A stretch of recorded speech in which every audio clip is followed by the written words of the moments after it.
The reverse match saw a 2-1 West Ham win at Etihad Stadium, and based on West Ham's recent performance, not obviously including their 2-1 at Newcastle loss, but also bearing in mind that they have the home advantage. And whilst based on results, they're actually slightly stronger on the road, Man City actually struggle quite a lot on the road, which actually could work in West Ham's favour.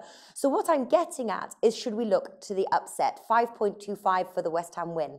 Well, this does seem like a really difficult game to predict, actually, because they both are very unpredictable sides, as you just suggested. West Ham have made a bit of an expertise in scalping bigger teams this season. They've beaten Liverpool, they've beaten Chelsea, they've beaten Man City, they've beaten Arsenal. So an upset here is by no means beyond them. I would just say that we're hitting crunch time in the season now, when the title challengers really need to start putting points on the board. And this is the time that Man City often really kick into gear. They were awesome in their last match. They won 4-0 very comfortably over Crystal Palace. So I would be wary of betting against them right now, just when they look like they're hitting their stride. And Sergio Aguero's returned up front and is leading the line very well. So I can see why a lot of people might go for that, but to me that sounds like a pretty risky bet. All right. But also, I suppose this is a bit of a revenge match for Man City, isn't it? Because, they were beaten on their turf. So I suppose they want to really come back there. Their win is 1.73 William Hill. Is this going to be a revenge match? And should we actually back the Man City win? I would, personally. That's what I'm going for.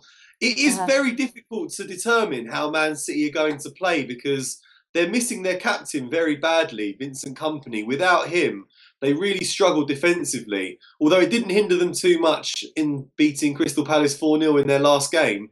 But if they can manage to stay tight at the back, I'd fancy them to win this game, simply because they really need to start trying hard now. When it's a question of the main reason Man City don't perform is often seems to me like a question of motivation, if they don't really feel up for it. But now we're really coming to a crucial point in the season. This is when they start to actually try hard for a change. And I fancy them to win this one. I think it'll be a tight game. I think it'll be close. But yeah, if we're looking at outrights, I'd go for Man City here. All right. Well, last meeting saw a total of 3 goals. Are you expecting another high score? And that's 1.73 for the over 2.5 goals. I'd say so, yes. West Ham have some pretty good attacking midfielders. They're quite creative going forward.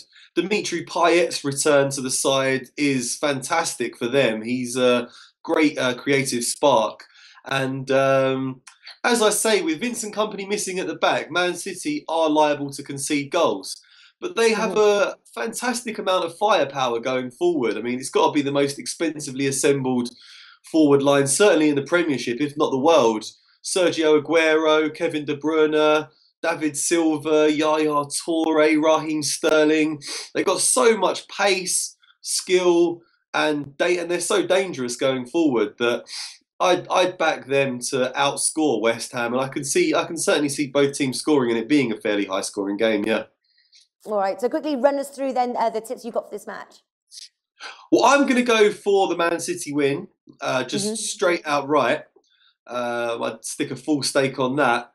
I'm very impressed with the form of Sergio Aguero, who's come back to form. He's come back into the side after a lengthy injury layoff, and he looks back to his best now. I think he's got the pace and the power to really trouble this West Ham defence. So I'd bet on him scoring at any time in this game. I think that looks a really good bet, considering he scored twice in his last game out. All right, fantastic. Those are 2 tips there from Martin Green. Martin, thank you for joining us. Thank you.